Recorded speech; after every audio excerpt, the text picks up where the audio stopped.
Facebook की parent company Meta ने अजीत मोहन के जाने के बाद संध्या देवनाथन को मेटा का इंडिया हेड चुना है। कंपनी ने इंडियन बिजनेस की हेड और वाइस प्रेसिडेंट के तौर पर संध्या देवनाथन को अपॉइंट किया है। संध्या देवनाथन 1 जनवरी 2023 से पदभार संभालेंगी और डेन नियरी को रिपोर्ट करेंगी। बता दें कि डेन नियरी एपीएसी रीजन के मेटा के वाइस प्रेसिडेंट हैं। इंडिया हेड का कार्यभार संभालने के बाद संध्या देवनाथन का फोकस बिजनेस और रेवेन्यू लाने पर रहेगा। साथ ही वे एपीएसी लीडरशिप टीम का भी हिस्सा होंगी। मेटा इंडिया को हेड करने और आगे की स्ट्रैटेजीज पर काम करने के लिए संध्या वापस इंडिया मूव होंगी। उनके लिंक्डइन प्रोफाइल के अकॉर्डिंग वो फिलहाल सिंगापुर में रहती है। संध्या देवनाथन पर इंडिया चार्टर तैयार करने के साथ कंट्री की leading brands, creators and advertisers के साथ स्ट्रैटेजिक रिलेशन बनाने की भी जिम्मेदारी होगी। वहीं संध्या देवनाथन के 22 साल के करियर पर नजर डालें तो उन्होंने बैंकिंग, पेमेंट और टेक्नोलॉजी फील्ड में काम किया है।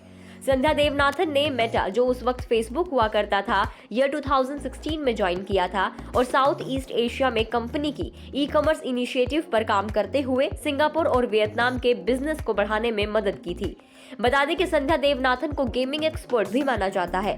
2020 में उन्होंने एपीएसी रीजन के लिए गेमिंग को लीड किया, जो कि ग्लोबली मेटा का लार्जेस्ट वर्टिकल है। इसके अलावा वो मेटा में विमेन एट एपीएसी की एग्जीक्यूटिव स्पॉन्सर भी हैं। देवनाथन प्ले फॉरवर्ड के लिए ग्लोबल लीड भी है, जो गेमिंग इंडस्ट्री में डाइवर्सिटी में सुधार के लिए एक मेटा का इनिशिएटिव है। वो पेपर फाइनेंशियल सर्विसेज के बोर्ड में भी काम करती है।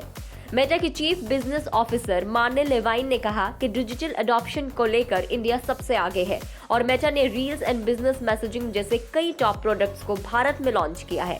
हाल ही में इंडिया में कस्टमर को शॉपिंग एक्सपीरियंस देने के लिए व्हाट्सएप पर जियो मार्ट को लॉन्च किया है। उन्होंने कहा कि business scaling, exceptional and inclusive team बनाने, product innovation and strong partnership build करने में संध्या ने खुद को प्रूव किया है। हम उनका मेटा इंडिया हेड के तौर पर वेलकम करते हैं। बता दें कि मेटा कंपनी ने हाल ही में 11,000 से ज्यादा कर्मचारियों को अपने वर्कफोर्स से हटा दिया है। देवनाथन ने इंडिया के उतार चढ़ाव वाले समय में मेटा के इंडियन बिजनेस के लीड के तौर पर काम किया था।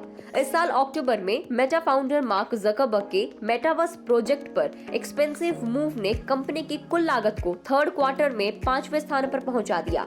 इसके कारण इन्वेस्टर्स ने मेटा के शेयर्स को डंप कर दिया और 20% नीचे आ गए उनके शेयर्स, जिसकी वजह से कंपनी का मार्केट कैप करीब $67 बिलियन कम हो गया।